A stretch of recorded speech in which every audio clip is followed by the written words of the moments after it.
नमस्कार दोस्तों, मैं अखिलेश। आज हम लोग बात करेंगे अपने अमेंडमेंट की सीरीज को कंटिन्यू ले चलते हुए। तो आज हम लोग कहां पहुंचे? 65 amendment of Indian constitution 1990, 24 October UPPCS, 61वां संविधान संशोधन। आंसर था, क्वेश्चन क्या था?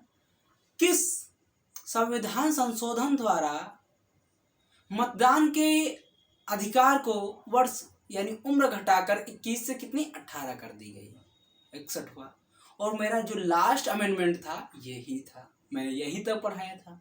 उसके बाद मैंने क्या किया था? यूपीपीसीएस के लिए यूपी स्पेशल पढ़ाने लगा था, लेकिन मैंने 61 तक पढ़ाया था। और 61 वाला अमेंडमेंट वाला आंसर आया कि नहीं आया? बोलो, क्वेश्चन आया कि नहीं आया? बोलो हाँ। सारे जो 46 क्वेश्चन मेरे पढ़ाए हुए डिट्टो आए उनको भी बताएंगे, जो इनडायरेक्टली आए उनको भी बताएंगे। ओवरऑल कितने फंसे थे? 54। बोलो हाँ। डायरेक्टली कितने आए? 46। बोलो हाँ। हर क्वेश्चन जो आयोग ने पूछा, जो मेरे पढ़ाए आए थे, हर एक क्वेश्चन का जब जब आएगा उसका बारी मैं बताता जाऊंगा। ये वाला क्वेश्चन मेरे चैनल से आया, और मिलाते जाना, प्रूफ भी देते जा रहा हूँ। ठीक है, मिलाते जाना। प्रूफ की जरूरत पड़ेगी तुम लोगों को लगेगा कि नहीं सही है, तो खैर छोड़िए। अब देखते हैं। देखो, 65वां संविधान संशोधन जो है, इसके बारे में एक एक चीज जानेंगे। कौन सा अमेंडमेंट था, क्या था इस आयोग में, क्या बात है, एक एक चीज जानेंगे। किस आर्टिकल से जुड़ो? देखो, पहली सी बात है, हमें दो चीजें जाननी, दो चीजें।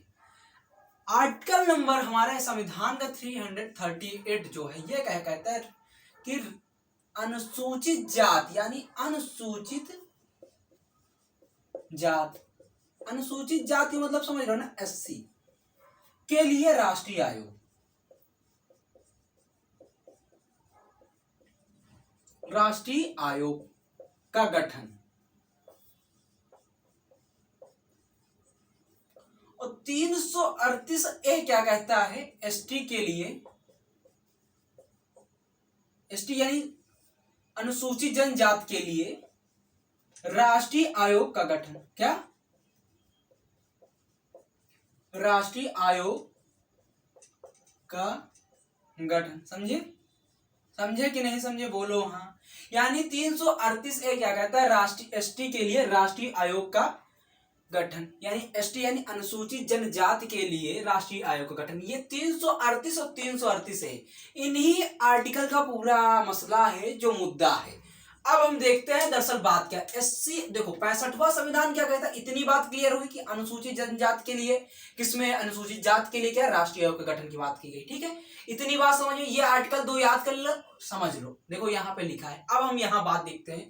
देखो क्या कहा गया, एससी और एसटी यानी अनुसूचित जाति और अनुसूचित जनजाति के लिए राष्ट्रीय आयोग में विशेष अधिकारी की जगह बहुसदस्यीय व्यवस्था की बात। यानी क्या बात समझ में आ रही? विशेष अधिकारी मतलब क्या है? जो आयोग है इसका सिर्फ और सिर्फ इसमें एक अधिकारी होगा, एक सदस्य होगा।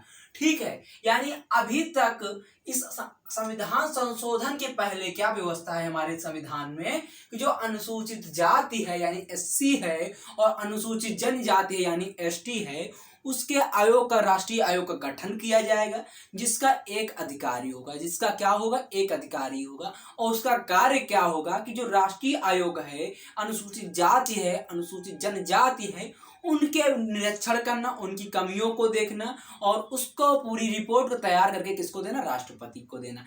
सीधी सी बात है कि अगर पूछा जाए अनुसूचित जाति, अनुसूचित जनजाति के आयोग जो होता है उसके प्रमुख की नियुक्ति कौन करता है? राष्ट्रपति करता है। लेकिन अब इसमें जो बहुसदस्यीय की बात हुई उसको भी चर्चा करेंगे। लेकिन एक चीज जानो, जो अनुसूचित जाति है, अनुसूचित जनजाति है, इसका प्रमुख कौन होता है? तो इसका प्रमुख भारत का राष्ट्रपति होता है। कौन होता है? राष्ट्रपति होता है।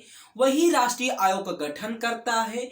अब ये बहुसदस्यीय हो गई है। बहुसदस्यीय मतलब इसमें एक अध्यक्ष होगा। क्या होगा? एक अध्यक्ष होगा, प्लस एक उपाध्यक्ष होगा। क्या होगा? एक उपाध्यक्ष होगा। ठीक है, और प्लस 5 सदस्य होंगे। कितने सदस्य हो गए? पूरे सदस्य हो गए 7। एक अध्यक्ष, एक उपाध्यक्ष, एक क्या? उपाध्यक्ष, और कितने 5 सदस्य, बोलो हाँ बोलो हाँ। तो कितने सदस्य टोटल 7 सदस्य, यानी कि बहुसदस्यीय हो गई। ये बात हुई कि क्लियर नहीं हुई? यानी अब 65वें संविधान संशोधन 1990 के बाद जो अनुसूचित जाति के लिए आयोग बनेगा, जो अनुसूचित जनजाति के लिए आयोग बनेगा, उसमें कितने सदस्यों की नियुक्ति की? 7 सदस्य। एक अध्यक्ष होगा, एक उपाध्यक्ष होगा, 5 उसके सदस्य होंगे। इतनी बात समझ में आई? यानी 338A 338 में क्या है? तो 338 में क्या है?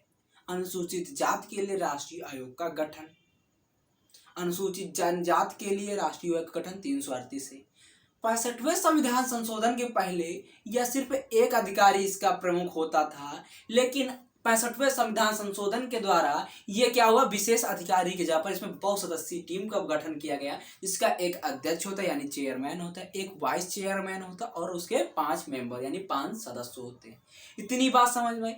तो अगर पूछ लिया जाए किस संविधान संशोधन द्वारा राष्ट्रीय जाति अनुसूचित जाति तथा अनुसूचित जनजाति के लिए बहुसदस्यीय आयोग का गठन करना प्रारंभ हुआ, तो कौन था आपका आंसर?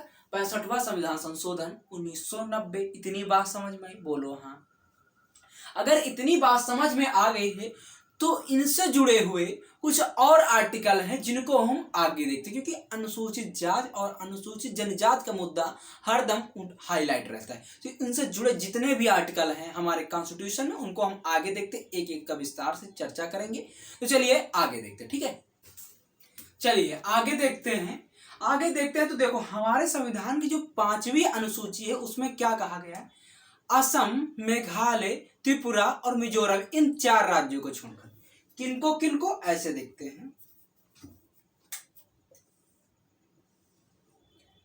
असम, मेघालय, ठीक है, त्रिपुरा और मिजोरम, इन 4 राज्यों को छोड़कर 5वीं अनुसूची की बात बता रहे, संविधान की 5वीं अनुसूची की बात बता रहे। क्या कहा गया? असम, मेघालय, त्रिपुरा और मिजोरम को छोड़कर अनुसूचित जातियों के क्षेत्र के लिए प्रशासन के विशेष उपबंध, यानी प्रशासन के विशेष उपबंध, और उसको कौन उपबंध को निहित है? किसके अंतर्गत? वो उपबंध जो है भारत के राष्ट्रपति के द्वारा निहित है। क्या बताया है 5वीं अनुसूची में? सीधी सी बात सुनो, अनुसूचित क्षेत्रों के लिए विशेष उपबंध, लेकिन शर्त है असम, मेघालय, त्रिपुरा, मिजोरम को छोड़कर, ठीक है? असम, मेघालय, त्रिपुरा, मिजोरम को छोड़कर, ये 5वीं अनुसूची की बात है। वही 6वीं अनुसूची में क्या बताया गया?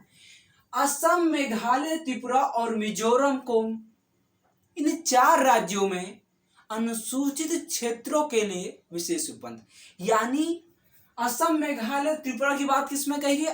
अनुसूची नंबर 6 में, यानी अनुसूची 6 में। लेकिन अनुसूचित 5 में क्या कहा गया? अनुसूची 5 में इन्हीं 4 राज्यों को बाहर किया गया, ठीक है? तो क्रॉस कर दो, 5 और 6 क्या है? क्रॉस, यानी कि जिसमें 5 में असम, मेघालय, त्रिपुरा और मिजोरम को बाहर रखा गया, और 6 में क्या किया गया? असम और मेघालय और त्रिपुरा, और असम, मेघालय, त्रिपुरा और मिजोरम को एक साथ रखा गया। यानी 6 में इन 4 राज्यों के बारे में बात की गई, अनुसूचित क्षेत्रों के विशेष उपबंध की, और 5 में इन्हीं को छोड़कर बाकी के क्षेत्रों की बात की गई। इतनी बात समझ में आई? बोलो हाँ। इतनी बात समझ में आई? तो अनुसूची 5 और अनुसूची 6 का मसला समझ में आया क्या है? अगर ये चीज समझ में आ गई है तो अब 2-4 ऐसे आर्टिकल हैं। वैसे जो आर्टिकल नंबर हम पढ़ा रहे थे, जब अपने इंपॉर्टेंट आर्टिकल पढ़ाए तो बताया होगा विशेष राज्यों के कुछ वर्गों के लिए विशेष उपबंध, ठीक है?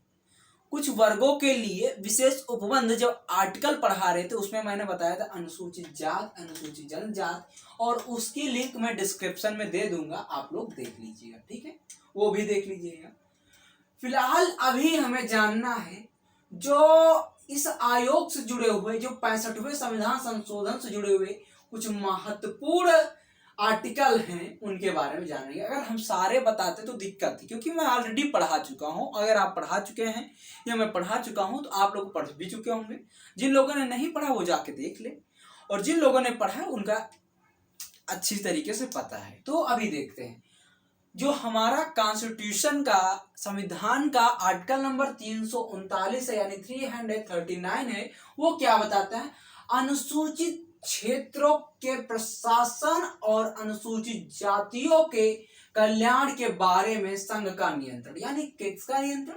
सेंट्रल गवर्नमेंट का। यानी कि सीधी सी बात बताई गई है आर्टिकल नंबर 339 यानी 339 के तहत, आर्टिकल नंबर 339 के तहत अनुसूचित क्षेत्रों के प्रशासन और अनुसूचित जातियों के कल्याण के बारे में संघ का नियंत्रण। यानी कि जो अनुसूचित क्षेत्र होगा वो उस पे प्रशासन कौन करेगा? सेंट्रल करेगा। और उनके कल्याण के बारे में उपबंध कौन लाएगा? सेंट्रल। यानी पूरी सी शक्ति किसके पास है? सेंट्रल के पास। ठीक है, किसके पास है? सेंट्रल के पास। ठीक है, उसके बाद आर्टिकल नंबर 340 में ओबीसी के बारे में बताया गया है, जिसको हमें नहीं पढ़ना है क्योंकि हम लोग किसके बारे में पढ़ रहे हैं? अनुसूचित क्षेत्रों के बारे में पढ़ रहे हैं। ठीक है, तो 340 नहीं पढ़ना है। वहीं पे आर्टिकल नंबर 341 क्या बताता है? अनुसूचित जातियां। यानी कि इस 341 का मतलब क्या? अनुसूचित जातियां। आर्टिकल नंबर 341 के तहत भारत में जितनी अनुसूचित जातियां हैं वो इस आर्टिकल में समाहित होंगी। अनुसूचित जाति मतलब एससी, क्या? एससी। ठीक है, और 342 में क्या? अनुसूचित जनजाति यानी एसटी।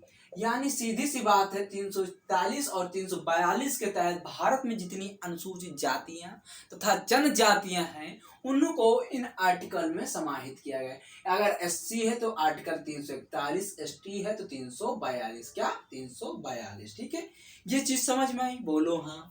अब एक इंपॉर्टेंट आर्टिकल है 244, इसके बारे में जानते हैं। यह क्या है 244? तो आइए देखते हैं। अनुसूचित क्षेत्रों एवं अनुसूचित जनजाति क्षेत्र का प्रशासन। यानी 344 में क्या कहा गया है? अनुसूचित क्षेत्र जो होंगे यानी जो एससी का क्षेत्र होगा, अनुसूचित जनजाति क्षेत्र यानी जो एसटी का क्षेत्र होगा, उसका प्रशासन। इसके प्रशासन की शक्ति किसके है? भारत के राष्ट्रपति के पास, जो भारत का प्रथम नागरिक होता है। आर्टिकल नंबर 52 के तहत भारत का एक राष्ट्रपति होता है, तो उसके पास ये पावर है कि वो अनुसूचित क्षेत्र यानी एससी और अनुसूचित जनजाति क्षेत्र यानी एसटी के क्षेत्रों का प्रशासन की बात कही। किसके पास पावर है? कि भारत के राष्ट्रपति के पास। ठीक है, उसके बाद 244 ए एक और आर्टिकल है, उसमें क्या बताया गया? असम के कुछ जनजाति इलाकों को मिलाकर एक स्वायत्त राज्य की स्थापना करना। तो 244 ए में क्या बताया गया? कि असम के कुछ ऐसे जनजाति इलाकों को मिला लिया जाए और वहां पे एक स्वतंत्र राज्य की स्थापना कर, एक स्वायत्त राज्य की स्थापना कर दिया जाए। यह था आपका 65 अमेंडमेंट ऑफ इंडियन कॉन्स्टिट्यूशन 1990 यानी 65वां संविधान संशोधन 1990। उसके बारे में क्या था, क्या बात कही गई, क्या था, एक एक बात विस्तार बताई। उससे जुड़े जितने संविधान में आर्टिकल थे उनको बताया। और आई होप ये वीडियो आपको समझ में आया, अच्छा लगा। अगर अच्छा लगा तो चैनल को लाइक करो, शेयर करो, सब्सक्राइब करो। थैंक यू दोस्तों, बाय, गुड नाइट, पढ़ते रहे, मुस्कुराते रहे। जय हिंद दोस्तों।